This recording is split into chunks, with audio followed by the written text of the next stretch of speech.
Hey everybody, we got sad news today. Tim Sales passed away. Um, as usual, we're going to do a retrospective, talk about his career. I have my top guys here, Cal and Petey. Say what's up, gents. What up? So, Petey, can you give us a little background on Tim Sales? Oh, he's just a talented artist that did a lot of work for DC. Has done some couple few things for Marvel, but he really made his bones at DC. I think one of his first work was doing independent stuff. I think the thing was the story called Amazon. But yeah, he started there. He did some Legends of the Dark Knight, the early story. I think it was called like Blades, where you could see his the chiaroscuro is using like harsh lighting, similar to Steranko or Frank Miller. And then he started working with Jeff Loeb, where they did the first thing they did was the Challenges of the Unknown, which this didn't have any real buzz to it, but there were people watching that team, and that team would go off and they would do they would do the Dark Knight of the special, and then they did the big thing, of course. They did the two parts, they did the Long Halloween and Dark was a Dark Victory. And then of course there was also Catwoman When in Rome. But with that success, they took the road over to Marvel, and they did Spider-Man Blue, Daredevil Yellow, Hulk Hulk Gray, Gray, you Captain know, America so, White. and that was one of the last ones they did together. But they also went to do TV. Jeff Loeb was already in Hollywood, and after his big success with the X-Men, he then goes back to Hollywood and does TV and does Heroes. And you see some of the art with the Save the Team, it was Save the Cheerleader, Save the World. That drawing of the cheerleader was done by Tim Sale. So yeah, I mean, he's definite talent. It's great that he was able to. Being a fan of his, it's great to see that he became big with the fans. And there's a couple. As far as a small body of a work, it's still a great body of work of stuff. So I guess we'll get more. I guess pass it off to Cal. You want to add anything? I'm trying to remember my first. I'm trying to remember what was the first story that I got into at Tim Sale, and it was probably Superman for All Seasons. Hmm. At least that's the first one that I can remember. I was not very taken with the story, but always liked it. Well, to be frank, I liked his art with Batman more than I liked what he did with Superman overall. But the Marvel stories, the Daredevil Yellow, Hulk Gray, Spider-Man Blue, really enjoyed that. I had the pleasure of meeting Tim Sale years ago. No, no, what am I saying? The first thing wasn't that. It was the long Halloween stuff, and that stuff was great. I have the absolute editions on my shelf, and just really great art with a nice signature style. It works perfectly for a comic book. It like really marries that, like you were saying, with the shading, slightly realistic, definitely heavy on the cartoon aspect, but just so much eye appeal at the end of the day, the way that he rendered it, and his storytelling was just superb. Him and Jeff Loeb definitely worked well together. Um, I don't know if it was I don't know, was his health ailing, because he's passed away at a pretty, I mean, it's 66, right? But Yeah, still, still very, young, all things considered.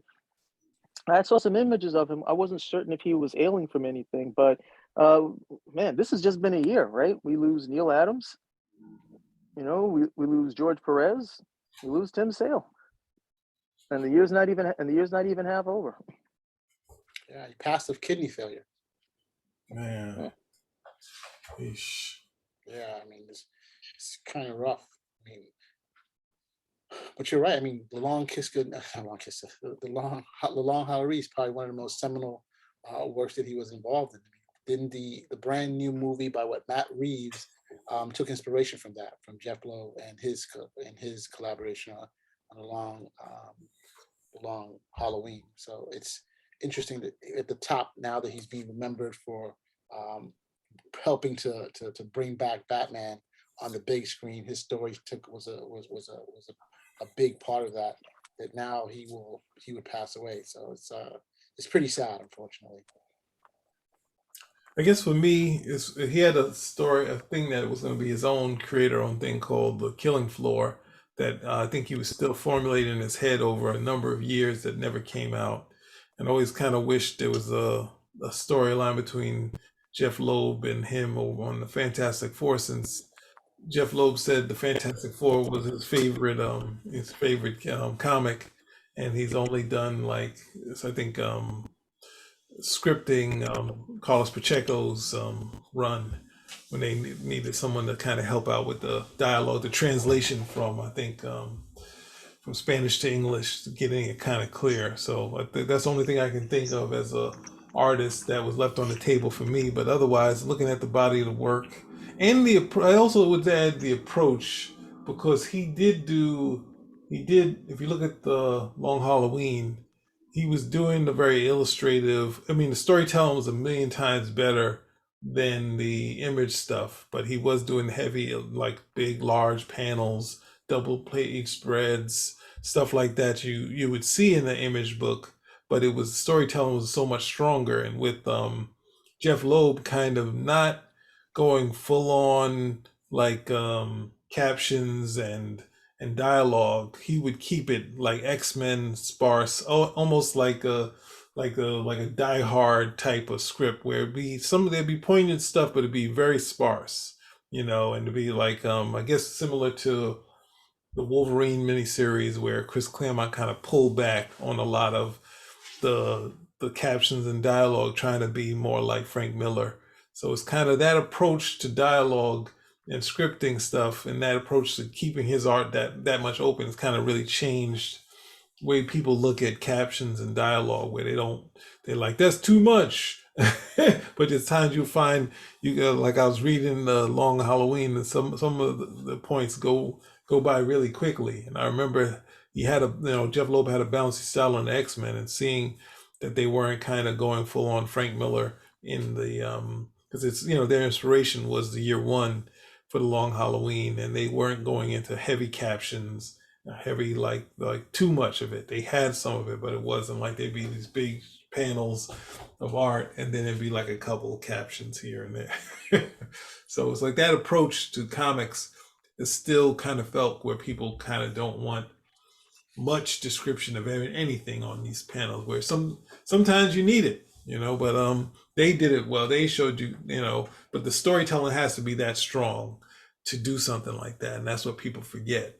They kind of look at that for inspiration and say, yeah, it should be, it's pictures, not overdo with words, but you had a great storyteller in Tim Sale, where you can convey, like even in the wasn't it Superman for All Seasons, they don't really get into a heavy story, but it's mainly the emotion and the moments of the characterization that kind of comes out of this thing, where it doesn't have basically a big, they had a little bit of a supervillain plot in it, but it's more about his interaction with his, it's in Smallville and going to Metropolis. And then you get later with Darwin Cook, he did a couple things. Superman Confidential with Kryptonite, and Date Night in the Solo series. So yeah, as far as the artist, coming into his own and being a talent outside of the big money projects like Wolverine Gambit, he really was, put a stamp on things. So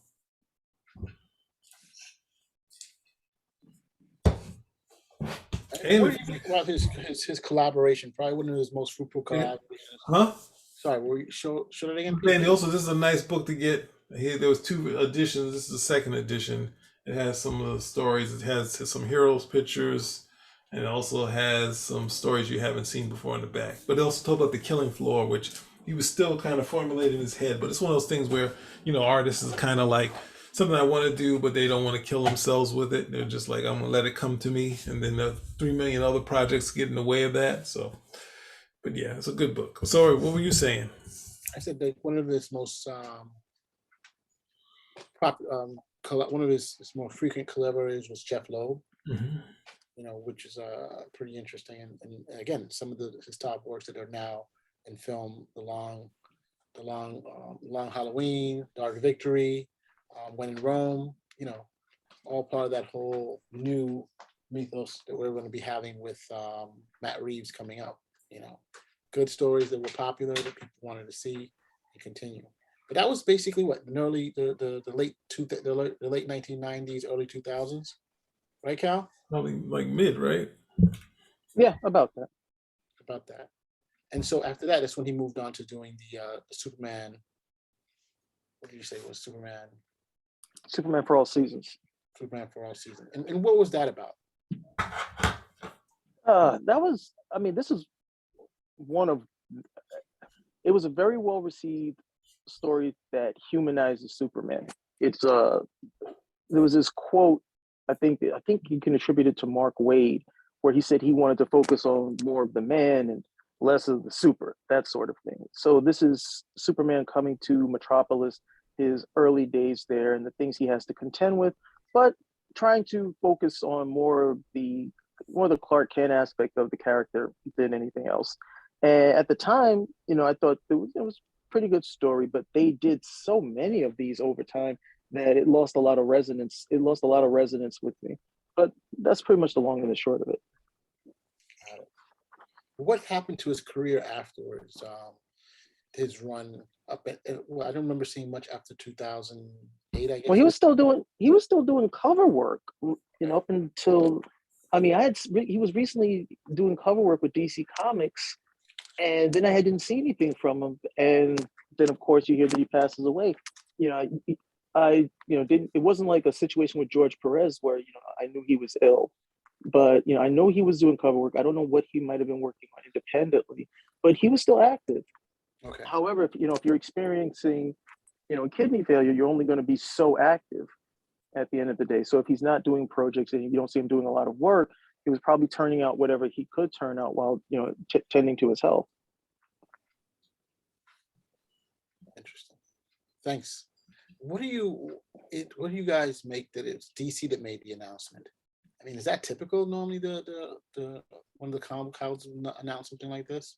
Or would it normally go through just, his family releasing the information? Did DC made the initial announcement that he was dead, or DC made an announcement that he was dead? That's a good point. The announcement that I saw was from Jim Lee. So good point. Yeah, he was still working on covers. Probably he was still connected to DC in that sense. Yeah. He was. I think he'll be recognized. He would be recognized in life and after as primarily somebody who worked on successful DC projects. So that's not a surprise. PD, anything else you want to add? Well, I mean, it's interesting that him and Jeff Loeb were good for like a sort of poignant series on a character. And, I guess they separated for a little while, but I'm pretty sure the friendship was always still there.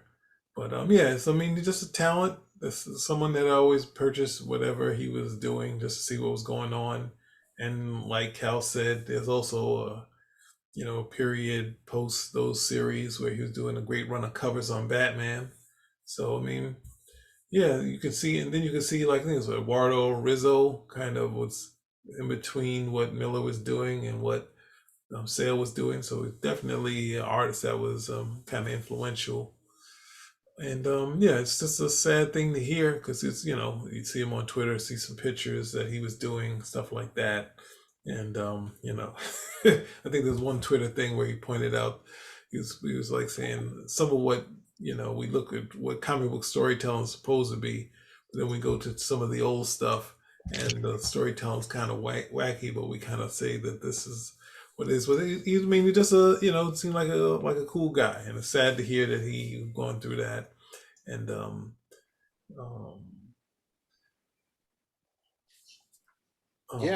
so it's a definite talent.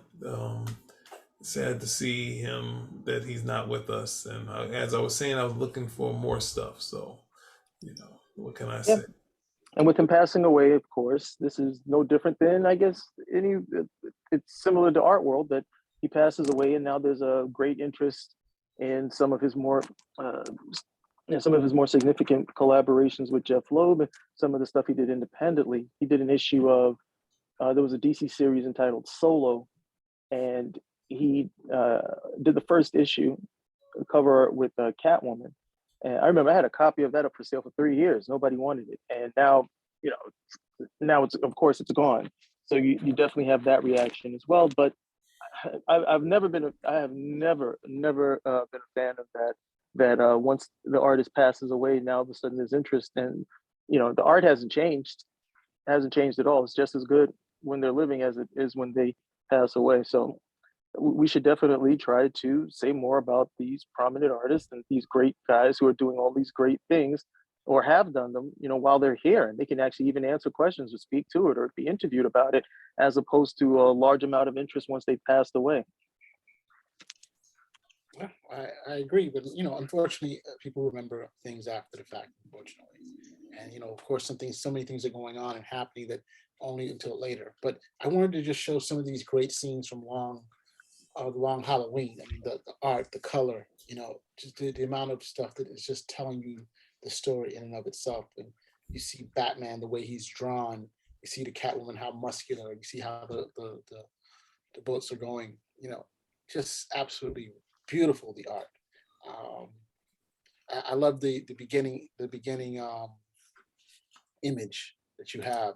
You have a Batman in black and white, basically, and he says, "I made a promise," and you just see half of him, and then you look to the other side, you see a much more muscular, robust Batman. "To my parents," in bold, that I would rid the city of the evil. I just like the way that whole thing moves and looks, and of course, then you see the all black in the count. You see the yellow through the window blinds, and of course, see the Halloween, the color, the red in the background, the eyes.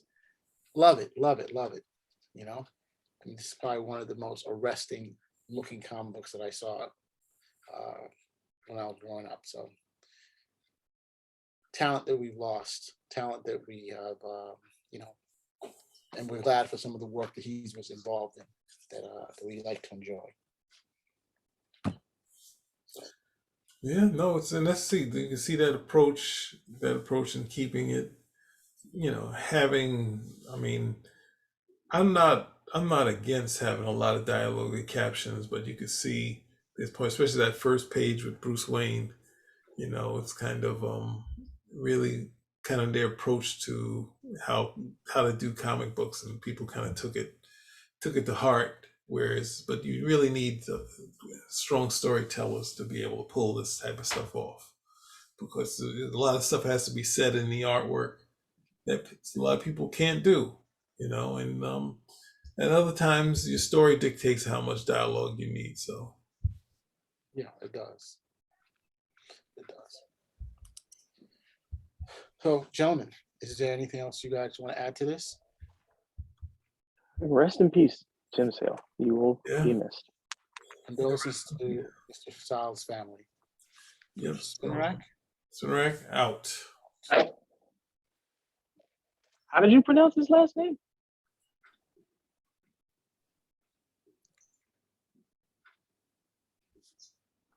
Mars. Stop, Petey. What? We're Spinrack out. Stop the video recording.